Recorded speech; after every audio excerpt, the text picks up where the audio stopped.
for its rich traditions and simple life, changes begins like a breeze from the sea. It's the story of how culture flows, adapt, and sometimes disappear.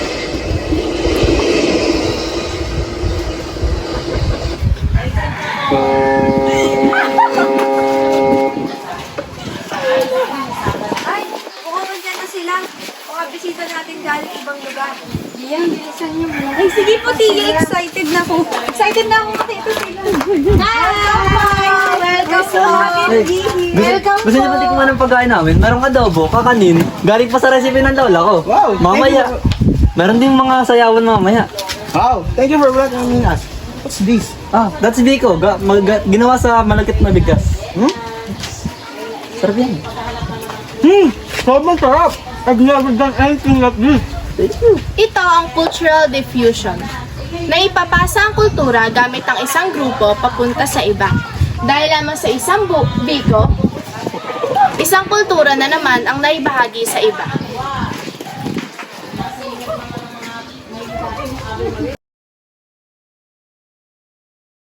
Uy, sarap ng biko nyo ah. Uy, thank you. Bestseller namin yan. Tara, punta kayo dito.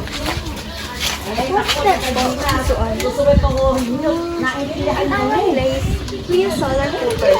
No firewood needed. And eco-friendly. Talaga? Paano yun?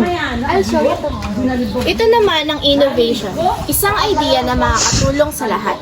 Hindi kailangan palitan ng lahat, pero pwedeng subukan ng bago para sa ikabubuti nating lahat. Yung sinasabi ko sa yung solar cooker kahapon, no? Aba, ang linis at ang bilis ng luto. Walang usok.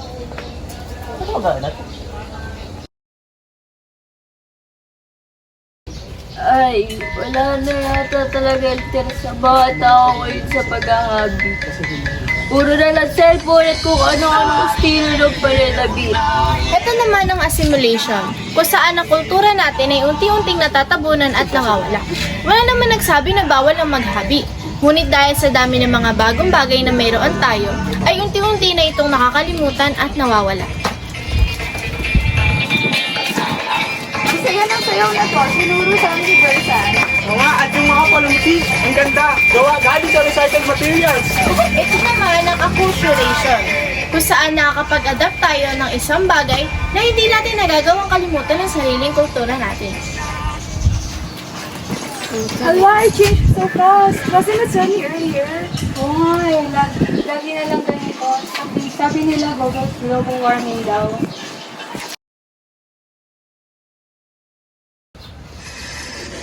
Sa gitna ng kasiyahan at pagbabagong dala ng kultura, may mga mas malalaking pagbabago pa rin ang hindi natin napapansin agad. Ito'y kusang dumarating sa atin, hindi sa dala ng kasuotan o pagkain, ngunit ito'y dumadating gamit ang init ng hangin at lamig ng dagat. Bakit parang alitago lang kahit pagkaro dapat? This is what we were talking about. Climate change is real. It's happening. At hindi lamang ito kwento ng panahon. Ito din ay kwento ng ating kinabukasan, kwento ng kabuhayan, at kwento ng mas maraming mga Pilipino.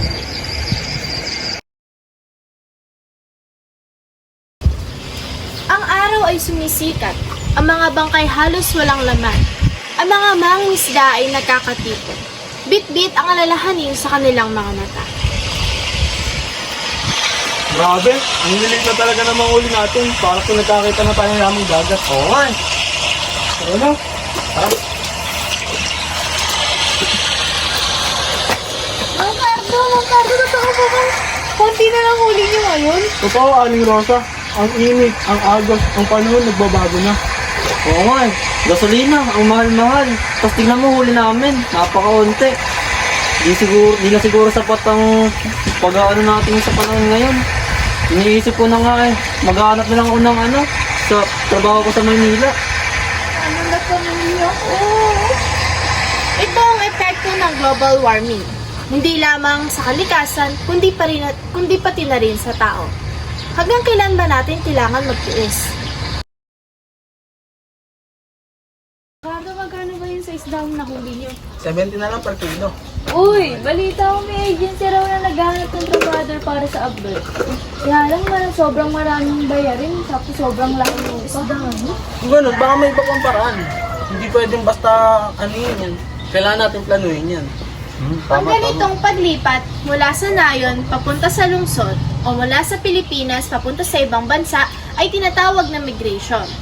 Ang mga tao naman na pumupunta sa ibang bansa ang nagpapadala ng mga pera para sa kanilang pamilya ay tinatawag na OFW. Sila ang mga modernong bayani natin na tumutulak sa ibang bansa dahil sa pangangailangan. Next! Good afternoon po. Pwede ba po mag-apply para sa abroad? Pangalan. Ito po, ano? Ano nyo? Person. Ma'am Dainy, pakausap nga po. Next! Sige ng din. Nagmula sa NGO. Nagbabahagi ng kaalaman sa mga mangingisda, ecotourism, at nagpaproseso ng mga produktong pandagat sa mga komunidad na apektado ng climate change. Ako naman po si Marion, kasama sa isang international partnership na tumutulong sa maliliit na pamayanan, may grant, training at proyekto para sa iyo. Maganda siya. Hoy, teka, ikaw yung nag-apply kanina, di ba? Ako si Misanaya, galing ako sa opisina ng munisipyo. May programa kami na nag-offer para sa mga taong nais sumalap ng ibang trabaho. May ibang mga mangingisda na lumipat muna ng ibang lungsod o probinsya. Pwede kang humanap ng ibang trabaho habang napapangalagaan pa rin ang ating karagatan. Sa gitna ng kagustuhang magkaroon ng magandang kinabukasan, maraming Pilipino ang tumatahak sa landas ng nationalism, buhay sa pagitan ng dalawang mundo. Umiiral sa bansang kinagisnan habang nagtatrabaho sa bansang banyaga. Sa isang matahimik at masiglang bayan, nagtipon-tipon ang mamamayan, mga leader ng komunidad at ilang opisyonal ng gobyerno para pag-usapan ang mas inclusive na pamumuno at mas responsive na serbisyo para sa lahat. Magandang araw sa lahat na nandito ngayon para pag-usapan natin ang pamamahala dito sa ating bayan at paano rin masosolusyonan ang ating mga problema pinakaharap. At kaya nga natin sa may kasabihan tayo na para sa ikakaunlad ng bayan, disiplina ang kailangan. Pero minsan sa teasings lang din At nandito rin po ang ating municipal officer na si Miss Chanel Shonaya. Okay, para mas clear ang lahat, may iba't ibang uri ng decentralization. Unang-una na rito ang administrative decentralization. Ito yung mga responsibilidad ng gobyerno na ibinaba sa opisyal na opisina. Ibinigay ng government ang mga responsibilidad na ito sa organization, gaya ng pag-train sa sustainable fishing at climate adaptation. Thank you. Ito si Pogi, may tanong ba? Ano pangalan mo? Ako po si Mang Cardo. Mayor, paano po mga mangingisda? Ano po, yung climate change po, ramdam na ramdam po namin ng epekto. Minsan po, biglang nagbabago ang panahon. Nahirapan po kami uli ng mga isda. Ano po kaya magiging plano natin para ron? Magandang tanong yan, Mang Cardo. Isa sa mga solusyon natin ay ang tinatawag na ating climate resilient fishing practices. Kasama dito ang pagsasanay sa paggamit ng weather forecasting apps para updated kayo sa lahat ng panahon. Magkakaroon din tayo ng training para sa sustainable fishing methods para hindi maubos ang isda kahit pabago-bago ang ating panahon. Tatayo rin tayo ng community-based fish sanctuaries para maprotektahan ng building ang planeta. Mas marami ang mga magiging mangingisda. Ba, mukhang maganda nga yun, no?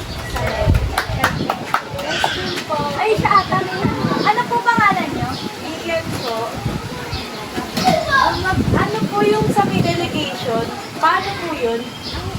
Ang delegation yun yung pag-turnover ng trabaho sa mga government-owned corporation. Parang imbes na gobyerno ang nang directly mag-handle, bibigay ng ibang ahensya sa, kunwari, yung mga irrigation projects binigay sa National Irrigation Administration. Kaya pala.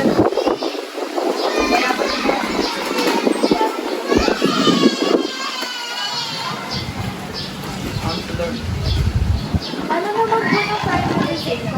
Parang supal. Naku, social nga. Kasi binibigay ang serbisyo ng private sector. Kunwari, mag-ano lang tayo na, imbis na gobyerno ang mag-handle ng isang bagay, ibibigay natin to sa mga, magmamanage ng gobyerno, kagaya ng sa kuryente natin. Private company na ang hawak, kaso, mabilis nga siya, pero mas mahal. Kaya pala mahal ang kuryente. Gaya ng pagmamahal ko kay Teacher Ina.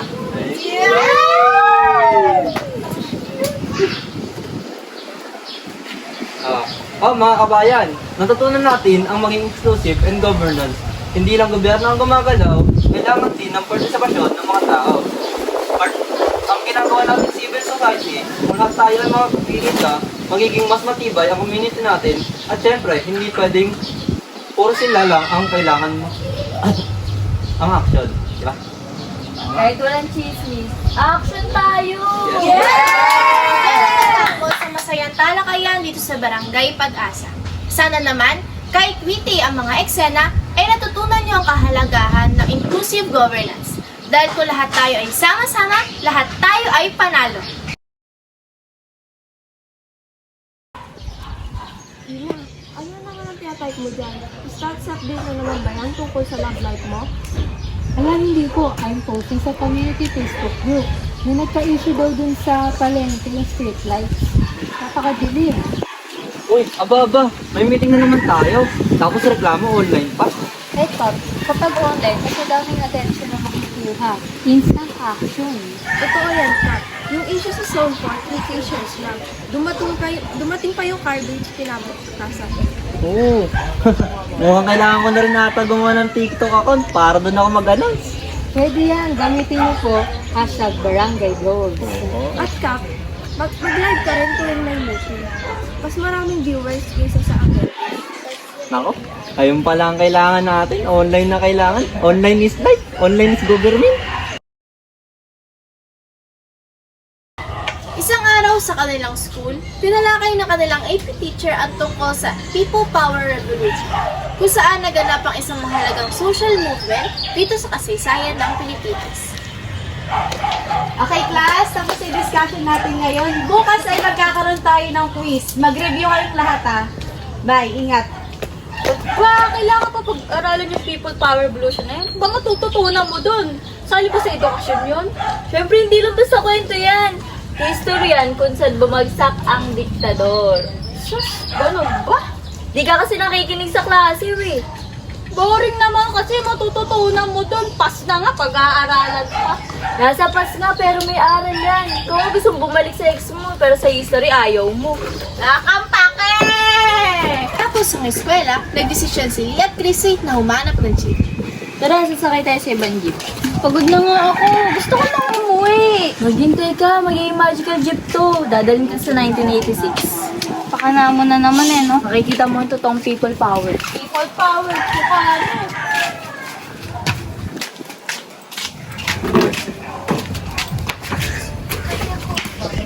Super late!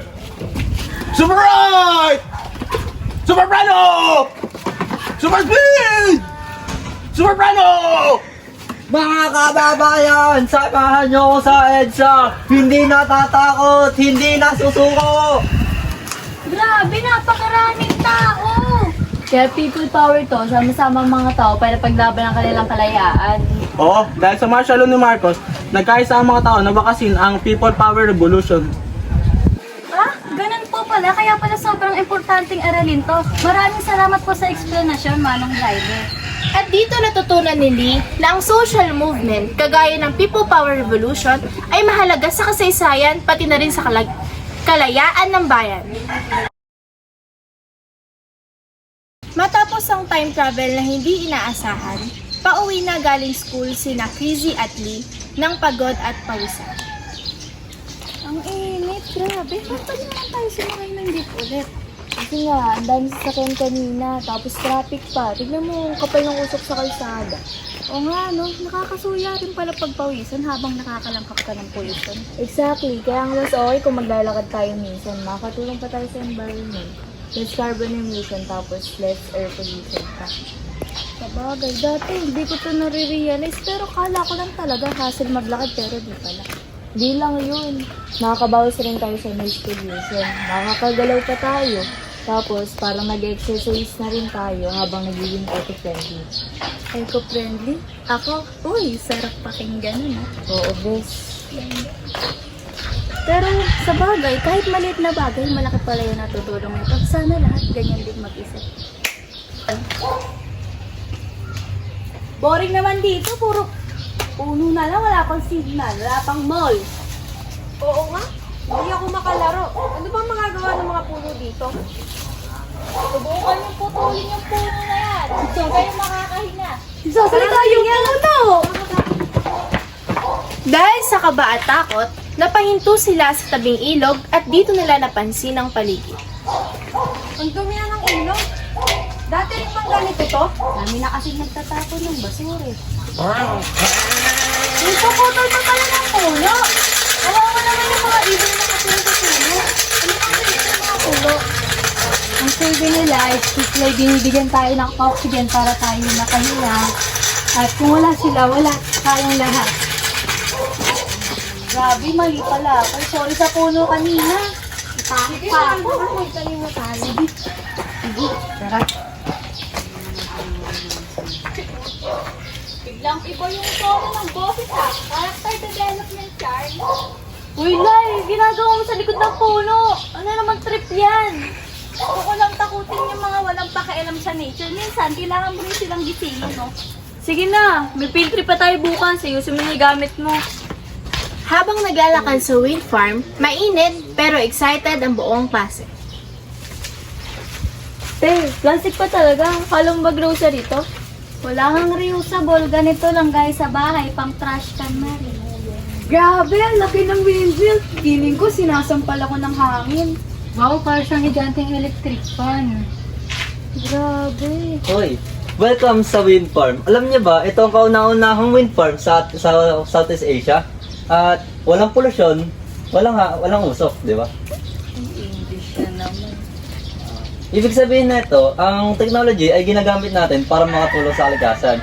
Dito, gamit ang energy source na hangin, kaya ito nakatulong. So, hindi lahat ng may tech masama. Correct! Dahil sa hanggat nakatulong sa kalikasan ang ating technology, syempre panalo, di ba? Matapos na mag-picture sa windmill, disaster agad ang natamo ni Lee. Napunit ang naladala niyang plastic bag na may laman na kung ano-ano. Ano ba to, crazy? Tulungan mo naman ako, oh. Sabi ko na nga, be. Kala mo kasing bit-bit latag gamit ko sa bahay, eh. Wala na nga akong mapaglagyan. O, lagay mo muna sa bag ko para di ka mahirapan. Habang pauwi sila, ay may nadaanan silang convenience store. Kaya nga, bilhin mo natin yung eco bag si Bili ako. Lily. Ay, ako na nga. Para di na ako Bait na ako, di ba? stress. Okay, thank you. Bumili sila ng eco bag. Ngunit habang palabas sila, ay may nakita silang isang tatay na siraan din ng plastic bag. Ba yan? Sira na naman. Eco bag po. Lagi na lang. Dalawa. Ay, dalawa. Thank you. Thank you po. Ito po, eco bag para po matibay at environment friendly. Ay, salamat. Pagpakabait nyo naman mga anak. Bakit nga ba bawal yung plastic? Kasi matagal silang mabulok tapos naiipon pa sila sa gilid-gilid.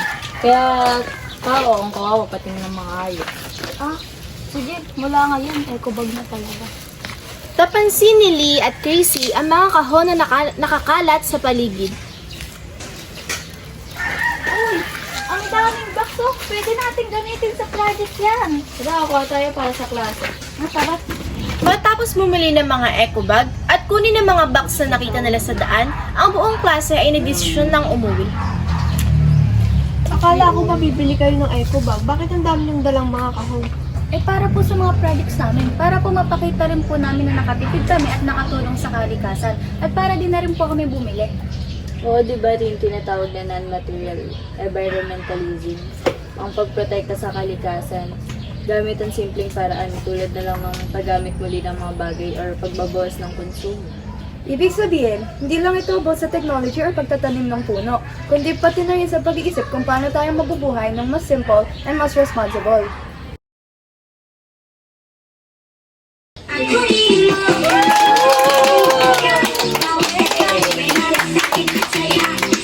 Pagawat ko yan!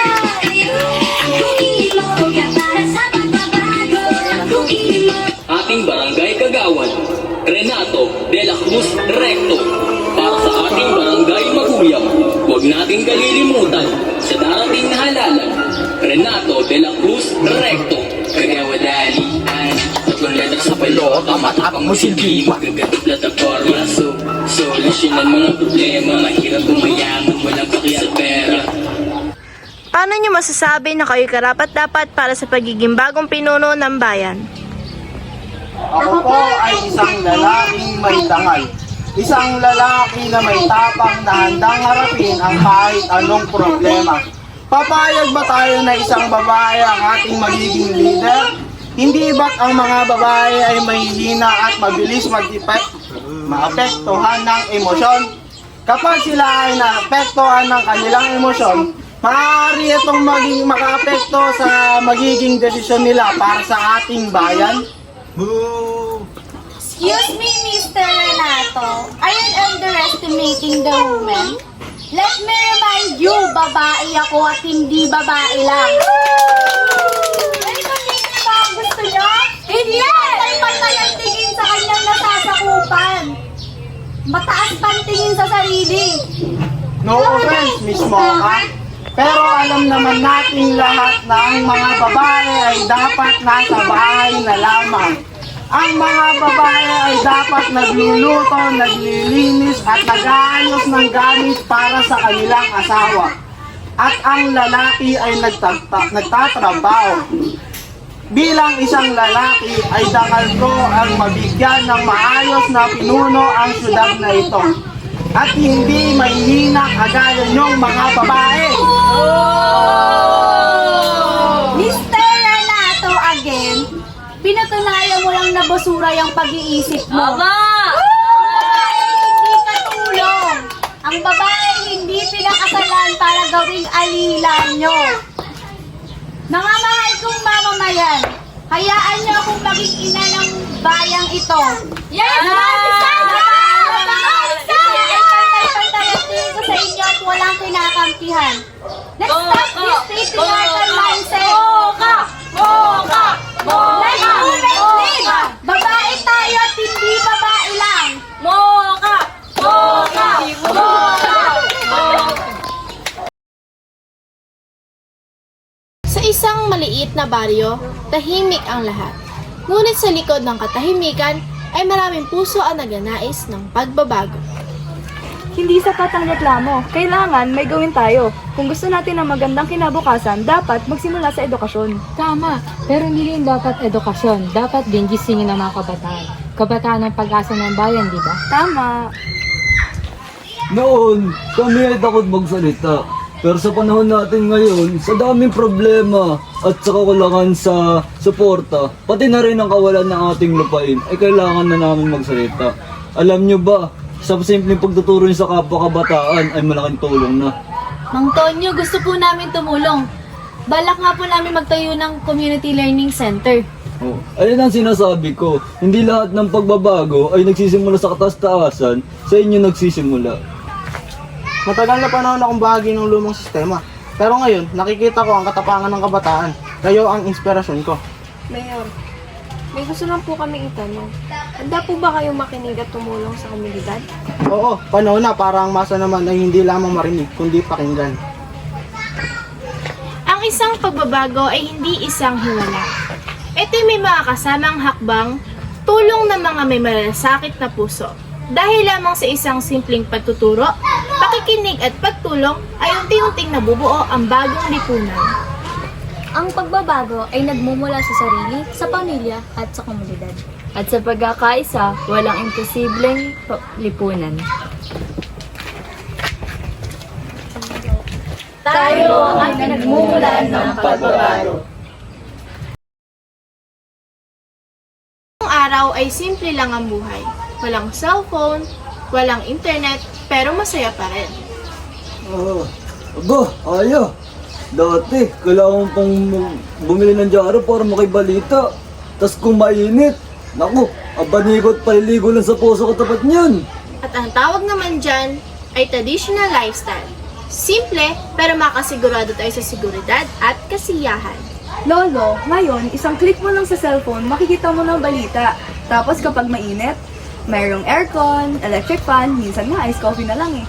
Ito naman ang pagbabago na lifestyle, kung saan dahil sa dami ng bagong teknolohiya, ay unti-unti nagiging simple at komportable ang ating pamumuhay. Aba, ang dami naman ng pagbabago pala. Dati, plancha lang yung umiinit.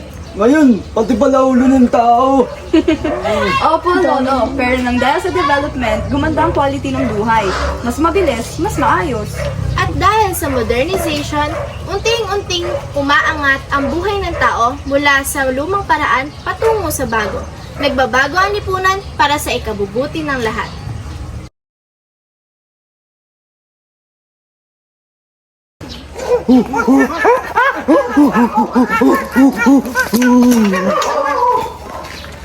Mahal kong Sinta, sa bawat patak ng ulan, sa bawat haplos ng hangin sa aking balat. Ayos ka lang ba ngayon, Lenny? Hindi. Masyado kasi maraming ginagawa sa bahay, nakakainis. Oh, thank you, baby. I miss you. I love you. Mwah!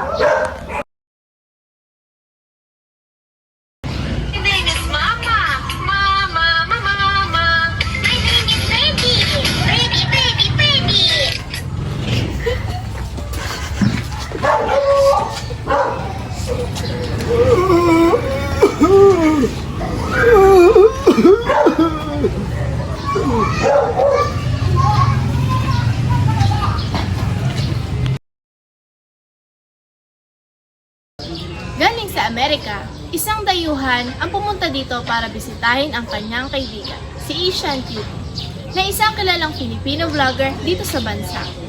Para ipakita sa kanya ang tunay na Pilipinas, dinala niya ito sa isang lugar kung saan marami ang minamaliit, ngunit maraming dalang kwento, ang Tondo, Manila. Hey yo, what's up mga broski? Eto na naman ako. Ako nga pala ang Asian Cutie from the Philippines. And now, kasama natin straight from the US. Hey bro, pakilala mo ang sarili mo. Hi mga broski, I'm Versan from the US. And now, ililipot natin siya mga broski sa Tondo, Manila. Yes bro. So, what can you say about Tondo? Oh bro, why this sucks? This looks dirty and smells awfully bad. Ito ang malinaw na halimbawa ng conflict theory, kung saan pinapakita na imbis na intindihin ng isang sistema, ay inuhusgahan agad ang mga nasa laylayan. Dito rin pinapakita ang hindi pagkapantay-pantay ng mga tao, kung saan mas mataas ang tingin sa sarili ng mga mayayaman at sobrang baba naman sa mahihirap. So, mga bro, hingi lang po sana ako ng sorry dahil sa mga nasabi ng aking kasamang galing US. Bro, mag-sorry ka rin sa kanila. Yo mga broski, bro, Asian Cutie is right.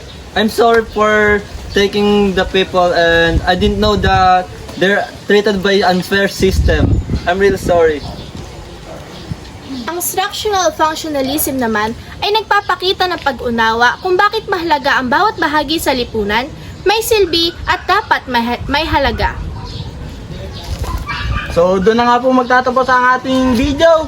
Thank you mga bro! Thank you mga broski. Nag-iisipan ngayon ni Ate Girl na magtayo ng tindahan kagaya ng karamihan sa kanilang lugar. Ngunit bago magdesisyon, ay pinili niya munang kausapin ng kanyang kapatid para sa isang payo. May tingin mo ba kung may pagsapalaran ako sa mga tindahan na nakatayo sa lugar natin? Kikita kaya tayo? Sa tingin ko, hindi. Kasi dami-dami ng tindahan yan. Pare-parehas silang tinda, magkakagawan lang ng customer eh. So ano palagay mo? Mag-stay tayo sa bakery o susubok tayo sa tindahan? Siguro, mag-stay na lang tayo dito sa bakery. At least dito, may kinikita tayo. Eh kung susubok tayo dun sa tinda-tindahan nila eh, baka malugi lang tayo. Sayang ang pera. Isang OFW ang pumunta sa ibang bansa kahit galing siya sa isang magandang pamilya. Ngunit pagdating niya doon ay hindi niya inaasahan na malupit ang kanya magiging amo at sasaktan siya.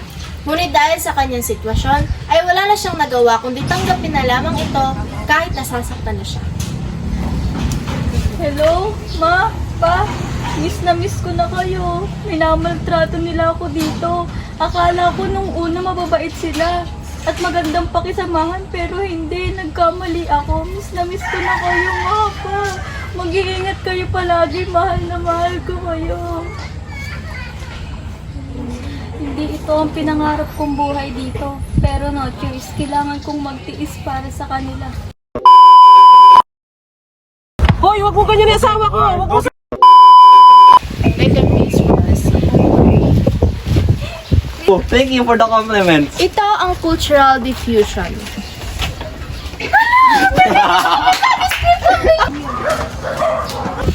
Mang Cardo, magkano ba dito? Tara ka, sasabay tayo sa ibang jeep. Super left! Super right! Super piano! Super sweet!